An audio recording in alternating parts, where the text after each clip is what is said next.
Hi friends, welcome back to my channel. మీరు కనుక నా ఛానల్ ఫస్ట్ టైం చూస్తున్నారా అయితే సబ్స్క్రైబ్ చేసుకోండి. అలాగే పక్కనే ఉన్న బెల్ ఐకాన్ని క్లిక్ చేసేయండి ఫ్రెండ్స్. ఈరోజు ఎపిసోడ్ అయితే సూపర్గా అదిరిపోతుంది. ఎక్కడా స్కిప్ చేయకుండా మొత్తం చూడండి ఫ్రెండ్స్. అప్పుడే మీరు ఎంజాయ్ చేయగలుగుతారు. నచ్చినట్లయితే ఒక చిన్న లైక్ ఇచ్చి ఎంకరేజ్ చేసేయండి. ఇక ఎపిసోడ్లోకి అయితే వెళ్ళిపోదాం. ఎపిసోడ్ స్టార్ట్ అవగానే ఇక అపర్ణాదేవి ఫ్రెండ్స్ అయితే ఇంటికి వస్తారు. ఇంటికి వచ్చిన ఫ్రెండ్స్ని ఇక లోపల కూర్చోబెడుతుంది ఇక అపర్ణ. ఇంతలో ఇక కావ్య కాఫీలన్నీ తీసుకొచ్చి ఇస్తూ ఉంటుంది.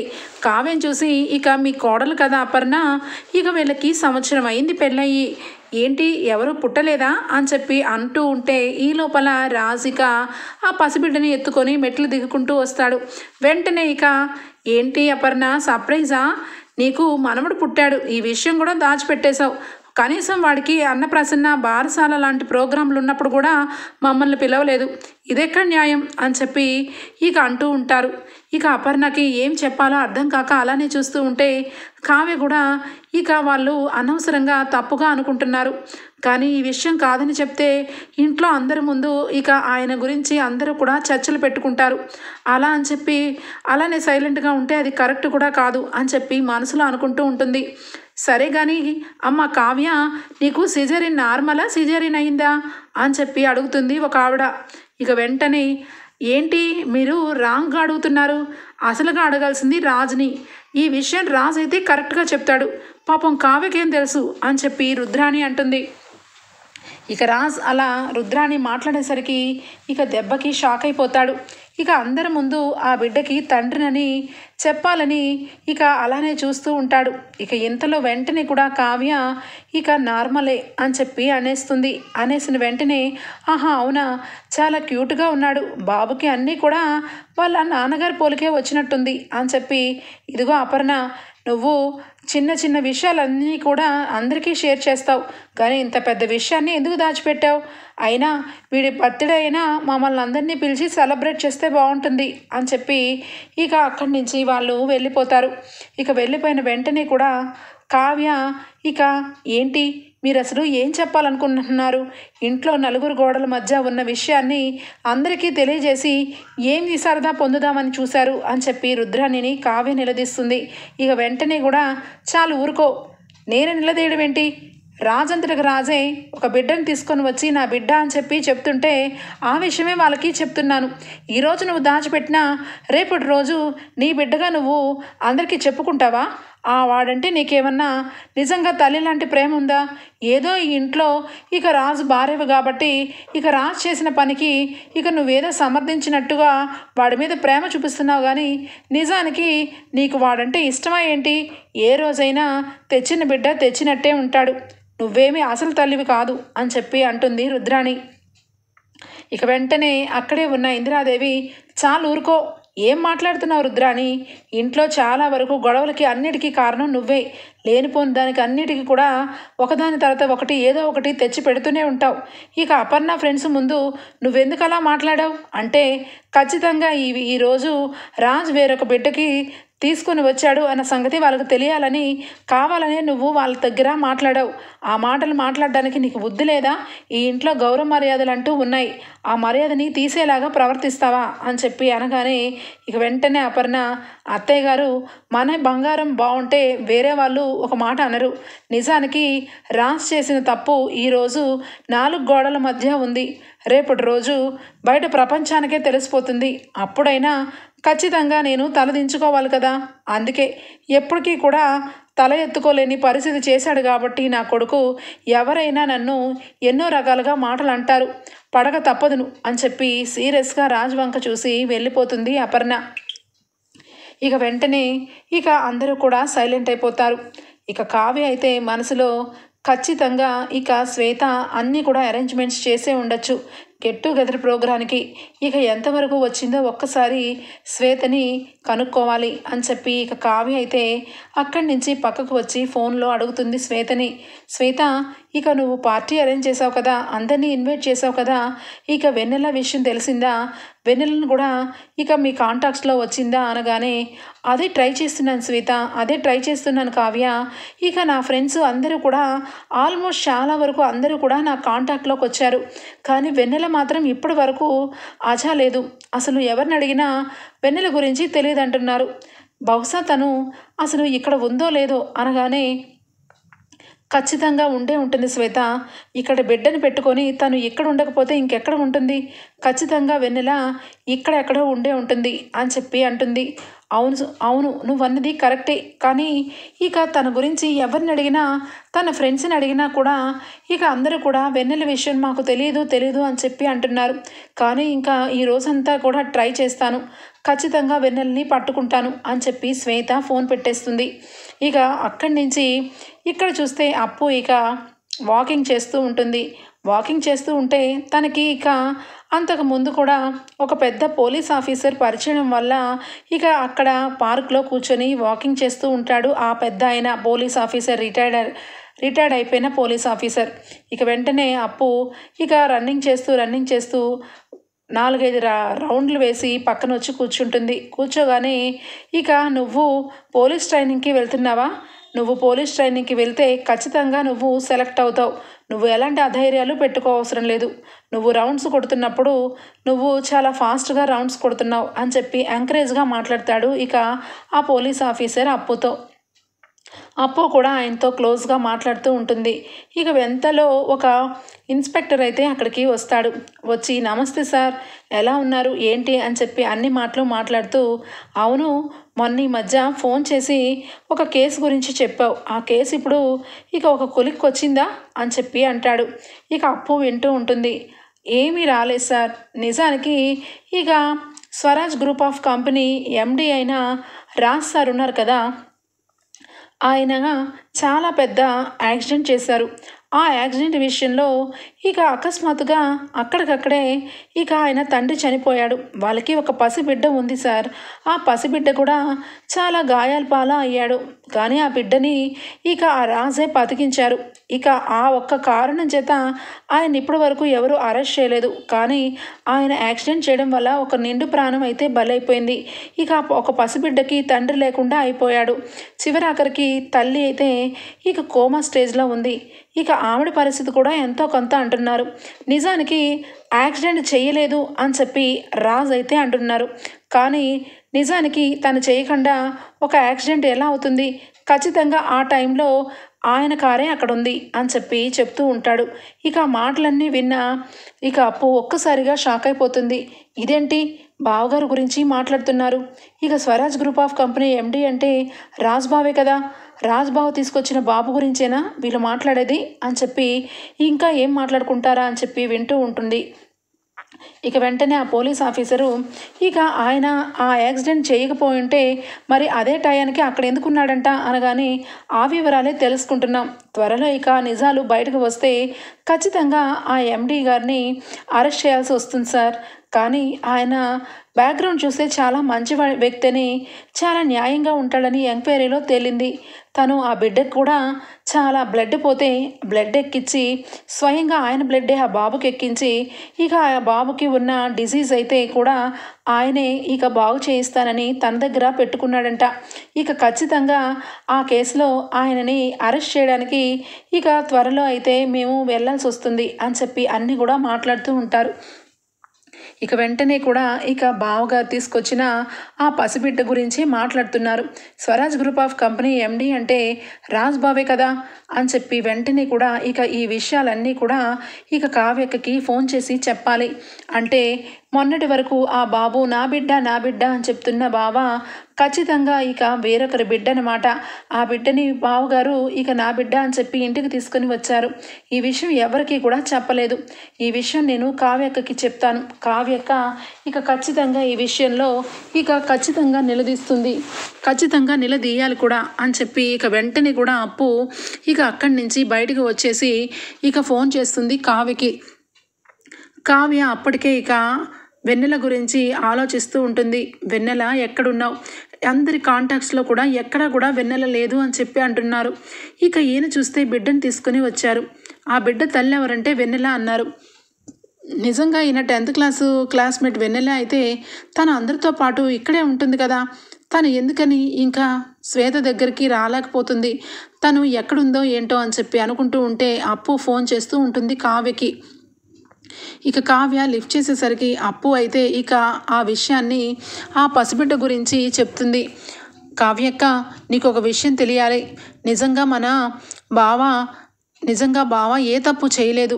కానీ ఆ బిడ్డ బావకు పుట్టలేదు. ఆ బిడ్డని తీసుకొని వచ్చి నా బిడ్డ అని చెప్పి అన్నారు, కానీ నిజానికి అది బావ బిడ్డ కాదు అని చెప్పి అప్పు అంటుంది. ఏం మాట్లాడుతున్నావు అప్పు? నిజంగా ఎక్కడి నుంచి మాట్లాడుతున్నావు? ఎలా నీకు తెలుసు అని చెప్పి కంగారుగా కావ్య మాట్లాడుతుంది. ఇక వెంటనే అది కాదనే, నేను పొద్దున్నే వాకింగ్కి వచ్చాను. ఇక్కడ ఒక పోలీస్ ఆఫీసర్ ఉంటారు, నాకు పరిచయం. ఇక కేసు గురించి మాట్లాడుతున్నారు. అది కూడా ఇక బావ గురించి 2-3 సార్లు ప్రస్తావించి బాబు విషయం కూడా తీసుకొచ్చారు. నిజానికి ఆ బాబుకి తల్లిదండ్రులని యాక్సిడెంట్ కేసులో బావని ఇక ఇరికించారు. బావ ఆ బాబుకి బ్లడ్ ఇచ్చి ఇక తన దగ్గర పెట్టుకున్నారు అని చెప్పి మాట్లాడుతున్నారు. ఈ విషయంలో నాకు కన్ఫ్యూజ్గా అనిపించింది, కానీ నిజానికి ఒక్క విషయం అయితే అర్థమైంది. ఇక బావకి పుట్టిన బిడ్డ అయితే కాదు, బావ కావాలని తన బిడ్డ అని చెప్పి ఇక ఇంటికి తీసుకొని వచ్చారు. ఈ విషయం అయితే క్లియర్ అండ్ కట్గా అర్థమైంది అనగానే ఇక కావ్య అన్ని విషయాలు విని వెంటనే కూడా అప్పు, ఆ పోలీస్ ఆఫీసర్ ఎక్కడున్నారు, నువ్వు ఎక్కడున్నావు, ఆయన ఇల్లు నీకు తెలుసా అని చెప్పి అనగానే, తెలుసక్క, నేను ఆయనతో చాలా క్లోజ్. ఆయన నాకు చాలాసార్లు ఇక వాళ్ళ ఇంటి అడ్రస్ కూడా చెప్పారు. కొన్ని విషయాల్లో 2-3 సార్లు కలిసాను కూడా అని చెప్పి అనగానే, అయితే నేను అర్జెంటుగా అక్కడికి వస్తాను, మన ఇద్దరము కలిసి ఇక అక్కడికి వెళ్దాము అని చెప్పి అనగానే, సరే అక్క, నువ్వు వస్తే మన ఇద్దరం కలిసి వెళ్ళి డీటెయిల్గా అసలు ఏం జరిగిందో అన్నది తెలుసుకుందాం అని చెప్పి వెంటనే కూడా ఇక కావ్య ఇంట్లోంచి బయలుదేరుతుంది. బయలుదేరే టయానికి శ్వేత ఫోన్ చేస్తుంది. శ్వేత ఫోన్ చేసి, కావ్య, నీకు ఒక విషయం చెప్పాలి అని చెప్పి అనగానే, ఏంటి శ్వేత చెప్పు అనగానే ఇక వెంటనే కూడా వెన్నెల అసలు బ్రతికే లేదన్నట్టుగా 2-3 ఫ్రెండ్స్ చెప్తున్నారు. అసలు ఇక వెన్నెలకి ఒక పెద్ద యాక్సిడెంట్ జరిగిందని, తను ప్రమాదవశాత్తు చనిపోయిందని, కొంతమంది లేదు కోమాలో ఉందని చాలా రకాలుగా నాకు మెసేజ్లు పెట్టారు. ఇక విషయాల ప్రకారం చూస్తే అసలు వెన్నెల అనే మనిషి ఉందా లేదా అని డౌట్ వస్తుంది. రాజ్ చెప్పింది ఎంతవరకు నిజమా అనిపిస్తుంది అని చెప్పి శ్వేత చెప్తుంది. ఇక వెంటనే కూడా కావ్యకి అర్థమవుతుంది. అంటే ఇక యాక్సిడెంట్ చేసింది, ఇక ఖచ్చితంగా యాక్సిడెంట్లో ఇక వెన్నెల చావు బతుకుల్లో ఉన్న విషయం నిజమేనని నిర్ధారణకు వస్తుంది.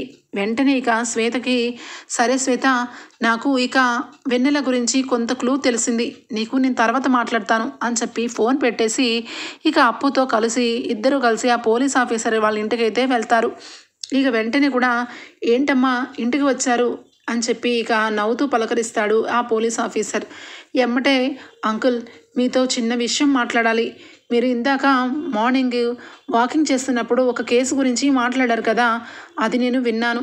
నిజానికి ఆ కేసు గురించి కొంత డీటెయిల్స్ అయితే తెలుసుకోవాలని వచ్చాము అనగానే, ఏంటమ్మా ఏం మాట్లాడుతున్నావు, ఏ కేసు అనగానే, అదే Swaraj group of company MD గురించి మీరు ఏదో మాట్లాడారు కదా అనగానే, హో అదా, అది ఒక 6 నెలల క్రితం జరిగిన కేసు.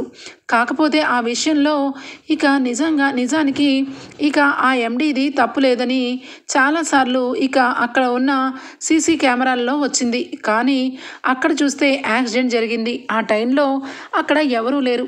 ఇక రాజ్ గారి కారుని ఇక అవతల కారు డాష్ కొట్టిందని రాజ్ చెప్తున్నాడు. కానీ నిజానికి అందులో ఉన్న వాళ్ళకే యాక్సిడెంట్ అయింది.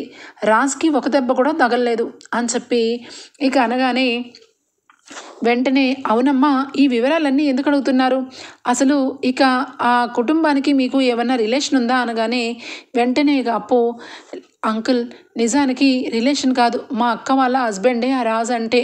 ఇక ఆయనంతలో ఆయనే ఇక ఒక బిడ్డని తీసుకొని వచ్చి ఆ బిడ్డని ఇక ఆయన చాలా గారాబంగా తన సొంత కడుపులో పుట్టిన బిడ్డలాగా చూసుకుంటున్నారు. నిజం అడిగితే ఎవరికి చెప్పలేకపోతున్నారు.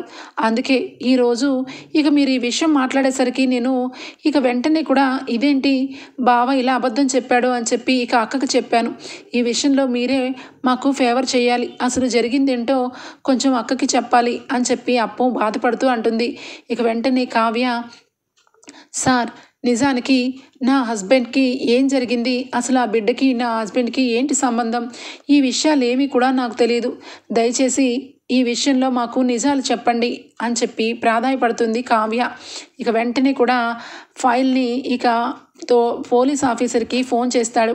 ఫోన్ చేసి కానిస్టేబుల్కి ఇంకా అక్కడ ఉన్న ఎఫ్ఐఆర్ సంబంధించిన ఫామ్ని వాట్సాప్లో షేర్ చేయమంటాడు. ఇక వెంటనే కూడా షేర్ చేసుకొని చూస్తాడు. ఇక వెంటనే ఉన్న డీటెయిల్స్ మొత్తం కూడా కావ్యకి చెప్తాడు. పలానా వైజాగ్లో ఒక 6 నెలల క్రితం రాజ్ అని మీ భర్త ఒక యాక్సిడెంట్ చేశాడు. ఆ యాక్సిడెంట్లో ఒక వ్యక్తి ప్రాణాలు కోల్పోయాడు. వాళ్ళకి ఒక చిన్న బాబు కూడా ఉన్నాడు. ఆ బాబుకి ఒక 6 మంత్స్ ఉంటాయి. ఆ టైంలో ఆ బాబుకి యాక్సిడెంట్ చేయడం వల్ల ఆ బాబు వాళ్ళ ఫాదర్ చనిపోయారు. మదర్ వచ్చి కోమా స్టేజ్లో ఉంది ప్రజెంట్ అయితే. అప్పుడు కూడా తను చావు బతుకుల్లో ఉన్నప్పుడు రాజుని తనకి యాక్సిడెంట్ చేశారని, తన భర్తని తన కొడుకుని గాయాల పాలు చేశాడని పోలీసులకి వాగ్మూలం ఇచ్చింది. ఆ తర్వాత తను కోమా స్టేజ్లోకి వెళ్ళిపోయింది. ఈ రాజ్ గారు మీ భర్త ఆ బాబుకి బ్లడ్ ఇచ్చి ఆ బాబుని బ్రతికించుకున్నారు. కానీ ఈ మధ్య కాలంలో ఆ బాబుకి హార్ట్లో హోల్ ఉందన్న సంగతి బయటపడింది. దానికి సంబంధించిన ట్రీట్మెంట్ కూడా రాజే భరిస్తున్నాడని తెలిసింది. అది మాత్రం పూర్తిగా ఇందులో మెన్షన్ చేస్తుంది. ఆ ఒక్క విషయం వల్లే రాజ్ సార్ని ఇప్పటి వరకు అరెస్ట్ చేయలేదని ఆయన వైపు తరపున లాయర్లు రాజ్ది ఏ తప్పు లేదని కోర్టులో వాదించబోతున్నారు. ఇది జరిగి ఒక 6 మంత్స్ అవుతుంది అని చెప్పి అనగానే కావ్యకి మొత్తం అర్థమైపోతుంది. అంటే నిజానికి ఆ బాబు ఆ కన్న తల్లిదండ్రులు వేరనమాట. అలాంటప్పుడు ఈయన బిడ్డని చెప్పి ఇంటికి తీసుకుని వచ్చి ఎందుకు అందరినీ కూడా ఇంత రకంగా బాధ పెడుతున్నారు.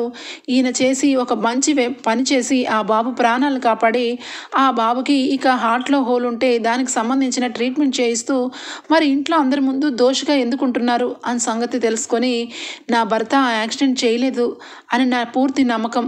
ఆయన నిజంగా తప్పు చేస్తే తప్పు చేశానని ఒప్పుకుంటారు సార్, కానీ ఆయన చేయలేదు అనగానే, చూడమ్మా కావ్య, మీ హస్బెండ్ తప్పు చేశారా లేదా అన్నది పక్కన పెడితే ఆ కన్న తల్లి మాత్రం మీ ఆయన మీదే ఫుల్గా వాగ్మూలంలో అన్నీ కూడా డీటెయిల్గా నోటితో చెప్పింది. ఆ అమ్మాయి కోమా స్టేజ్లోంచి బయటకు వస్తే తప్పించి నిజాలనేది బయటకు రాదు.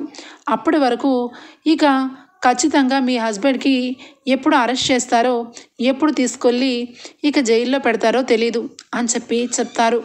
వెంటనే కావ్య ఒక్కసారిగా బాధపడుతూ అలా జరగడానికి వీల్లేదు, నా భర్త ఆ తప్పు చేసి ఉండరు అని చెప్పి బాధపడుతుంది. వెంటనే ఈ విషయం గురించి ఇంట్లో అందరికీ కూడా తెలియజేయాలి అని చెప్పి, అప్పు నువ్వు ఇంటికి వెళ్ళి అమ్మ వాళ్ళకి చెప్పు, నేను ఇంటికి వెళ్ళి ఆయన ఏ తప్పు చేయలేదని అందరి ముందు చెప్తాను అని చెప్పి కావ్య ఇంటికి వెళ్తుంది.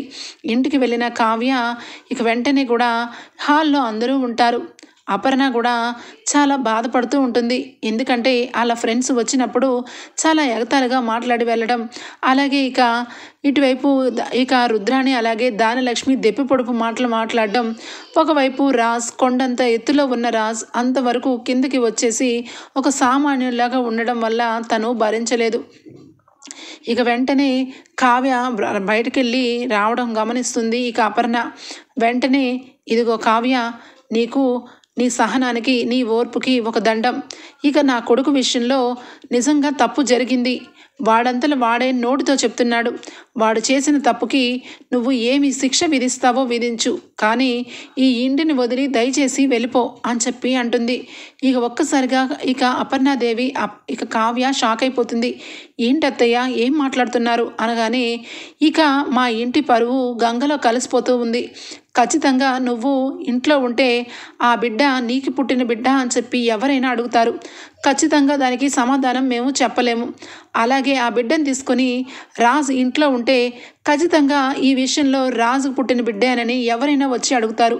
ఆ బిడ్డ తల్లి ఎక్కడుందని అడుగుతారు. దాన్ని బట్టి కూడా మాకు తలవెంపులే. దయచేసి నీకు నీ భర్తకి 100 కోటి నమస్కారాలు పెడుతున్నాను. దయచేసి ఇంట్లో నుంచి వెళ్ళిపోండి.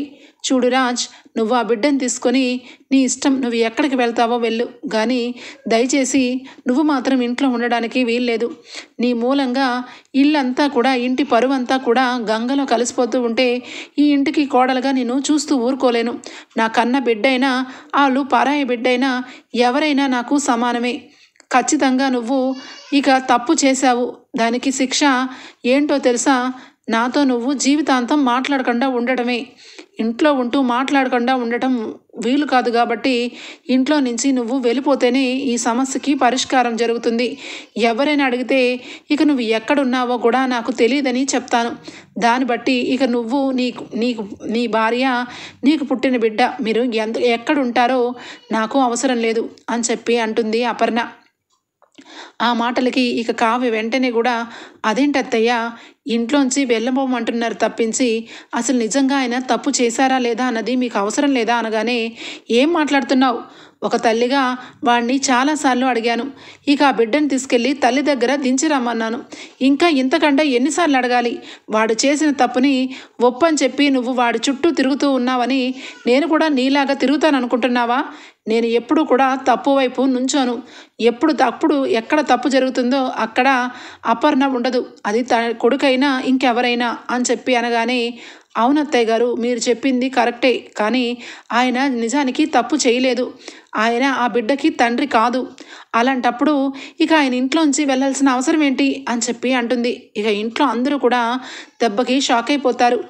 ఏంటి కావ్య, ఏంటి ఈ మధ్యకాలంలో ఇక నిజానికి ఆ బిడ్డ నీకు పుట్టాడని చెప్తావా ఏంటి? కొంపతీసి నీ భర్త తప్పు చేశానని అంత ఇదిగా నలుగురు ముందు అంత ఇదిగా చెప్తుంటే నువ్వేంటి కావాలని రాజు గొప్పవాడని చెప్తున్నావు అని చెప్పి అంటుంది రుద్రాణి.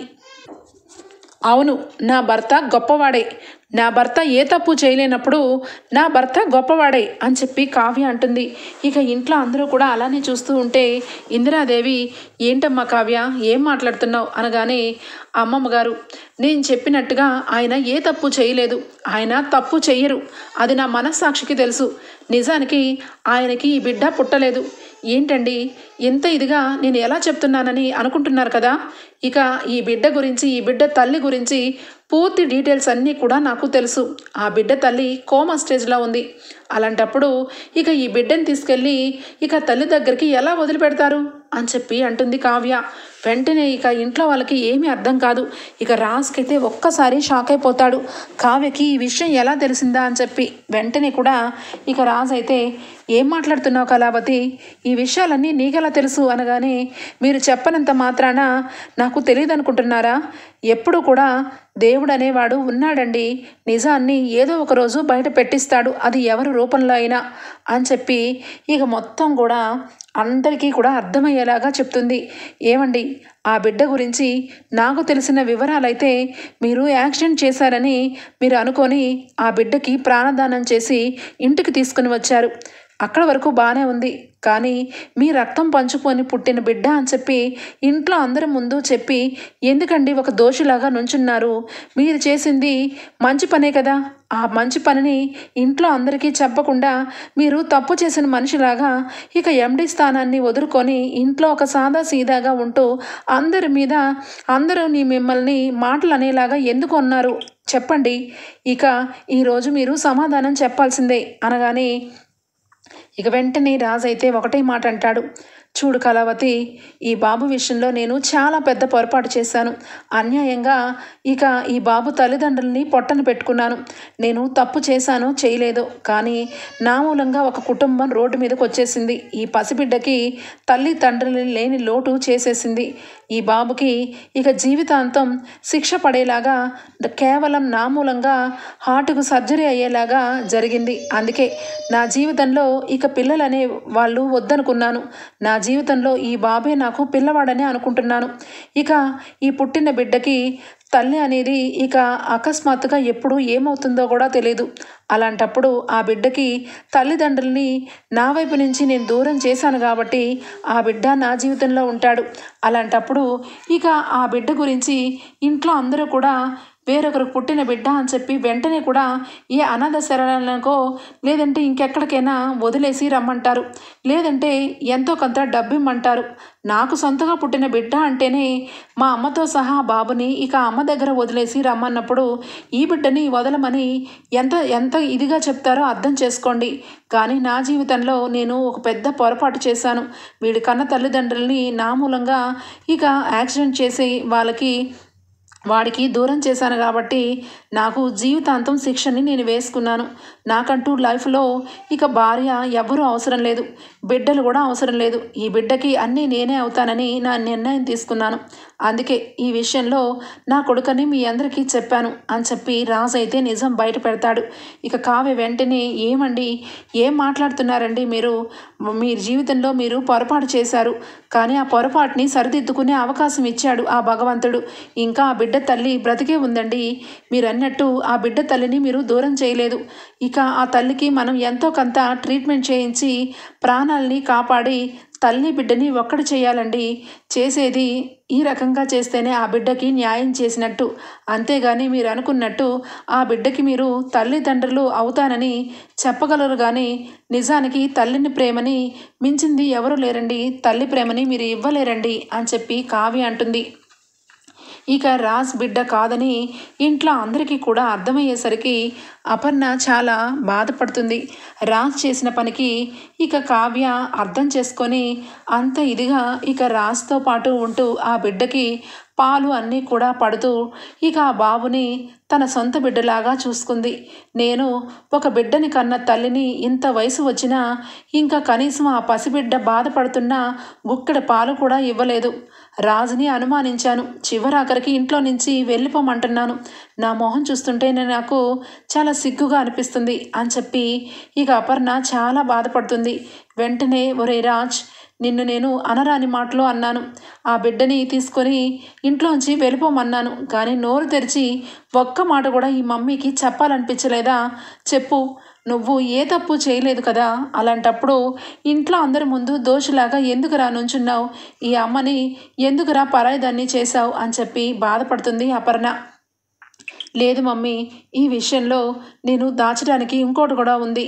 రేపటి రోజు నేను ఎప్పుడు అరెస్ట్ అవుతానో, ఎప్పుడు జైలుకి వెళ్తానో నాకే తెలీదు. నాలాంటి జీవితంతో నేను ఈ బాబుని ఏ రోజు కూడా పెంచుకోలేను. జీవితాంతం చూసుకుంటానని చెప్పాను, కానీ వాడిని జీవితాంతం నేను చూస్తానో లేదో కూడా నాకు అనుమానంగానే ఉంది. నిజానికి నేను ఎప్పటికైనా ఇల్లు వదిలి వెళ్ళిపోవాల్సిందే. అందుకే మీ అందరికీ కూడా ఇక అందరూ నా మీద అసహించుకునేలాగా ఇక నేను నా బిడ్డ అని చెప్పాను. అంతే తప్పించి ఇంకేమీ లేదు మమ్మీ. కానీ వీడి మాత్రం జీవితాంతం నాలాగే నువ్వు చూసుకుంటావని అనుకుంటున్నాను. ఎందుకంటే వీడికి తల్లిదండ్రుల్ని నేనే మమ్మీ దూరం చేసింది అని చెప్పి బాధపడతాడు రాజ్. ఇక వెంటనే అపర్ణ, లేదు నాన్న, ఈ విషయంలో ఖచ్చితంగా నువ్వు తప్పు చేసుండవు. ఏదో జరిగింది.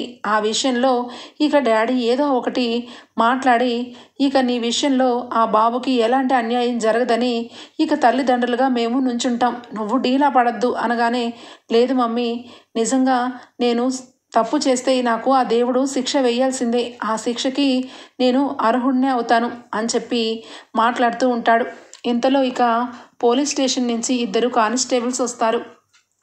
ఇక రాజ్ గారి గురించి మీకు ఒక విషయం చెప్పాలని వచ్చాము. ఇక ఆయనని ఇక ఫైనల్ ఎంక్వైరీ అని చెప్పి ఈరోజైతే తీసుకురమ్మన్నారు. ఆయన చెప్పే మాటలు ఇంకా హాస్పిటల్లో వెన్నెల గారికి ఇక మెలకువ రావడం వల్ల ఆమె కొన్ని నిజాలు చెప్పారు. దాన్ని బట్టి ఈయనని తీసుకురమ్మన్నారు అని చెప్పి అనడంతో వెంటనే ఇక రాజ్, కావ్య, సుభాష్, అపర్ణ నలుగురు కూడా వెళ్తారు. ఇక బాబుని తీసుకొని వెళ్ళేసరికి ఇంకా అక్కడ కోమాలోంచి ఒక్కసారిగా 6 months వరకు కోమాలో ఉన్న ఆ వెన్నెల ఒక్కసారిగా బయటికి వస్తుంది. ఇక బయటికి రావడంతో ఆ బాబుకి జరిగిన ట్రీట్మెంట్ విషయం, ఇక ఆ బాబుని ఇక బాగా ప్రేమగా రాజ్ చూసుకున్న విషయాలు అన్నీ కూడా ఇక ఆ బాబుకు సంబంధించిన ఆయా మొత్తం కూడా ఇక వెన్నెలకి చెప్తుంది. బాబుకి హార్ట్లో హోల్ ఉండడం వల్ల దానికి సంబంధించిన సర్జరీని ఇక పెద్ద పెద్ద డాక్టర్ల చేత చేయిస్తున్నారని, ఇక ఆ బాబుకి నిండు నూరేళ్ళ ఆయుష్ తెప్పించారని, ఇక మీకు కూడా చాలా డబ్బును ఖర్చు పెట్టి మీ ప్రాణాలని కాపాడమని ఎన్నోసార్లు ఇక డాక్టర్ కాలు పట్టుకొని ఏడ్చారని అన్నీ కూడా వెన్నెలకి ఇక ఆయా ద్వారా అన్ని విషయాలు తెలుస్తాయి. ఇక వెంటనే అక్కడ జరిగిన విషయాలన్నీ కూడా ఒక్కసారిగా వెన్నెలకి గుర్తుకు వస్తుంది. నిజానికి ఇక అక్కడ రాజ్ చేసింది ఏమీ ఉండదు. ఇక రాజ్ డివైడర్ మీద ఇక స్పృహ కోల్పోయి కారులో ఉండిపోవడం వల్ల ఇక ఆ కారులో నుంచి బయటికి రాలేక కార్ని లోపలే ఉంచేసరికి ఇక వెన్నెల వాళ్ళ హస్బెండ్ ఆ బాబు ముగ్గురు కలిసి ఇక కారులో నుంచి వస్తూ ఉండగా వేరొక కారు వచ్చి ఢీ కొట్టడం వల్ల అక్కడ రాజు ఉండేటప్పటికి రాజ్ కారే యాక్సిడెంట్కి చేసిందని ఇక వాగ్మూలం ఇవ్వడం వల్ల అంతా కూడా గుర్తుకొస్తుంది. ఇక జరిగిందంతా కూడా రాజ్ తప్పు లేదని, నిజానికి రాజ్కి అసలు ఈ యాక్సిడెంట్కి సంబంధం లేదని ఇక వెన్నెల తెలుసుకుంటుంది. ఇక తన వంతు సాయంగా రాజ్ విషయంలో నిజంగా రాజు లాంటి వాడు గొప్పవాడు ఉన్నాడు కాబట్టే నా బిడ్డకి ఈరోజు ప్రాణాలతో బ్రతికాడు, ఇక ఆ బిడ్డని పెంచుకోవడానికి నా ప్రాణాలని మిగిల్చాడు ఆ భగవంతుడు అని చెప్పి ఇక అందరి ముందు నిజాన్ని చెప్తుంది వెన్నెల. పోలీసులు కూడా ఇక వెన్నెల సంబంధించిన విషయాలన్నీ నోట్ చేసుకొని ఇక రాజ్ ఎలాంటి యాక్సిడెంటు చేయలేదని రాజ్ గురించి చాలా పాజిటివ్గా చెప్తారు. ఇక అక్కడ నుంచి చాలా సంతోషంగా కావ్య, రాజ్ అలాగే ఇక ఇంటికి బయలుదేరిపోతారు. రాబోయే ఎపిసోడ్స్లో ఖచ్చితంగా జరుగుతుంది ఫ్రెండ్స్. మీకు కనుక నచ్చినట్లయితే ఒక చిన్న లైక్ ఇచ్చేయండి. Bye, take care, thank you for watching.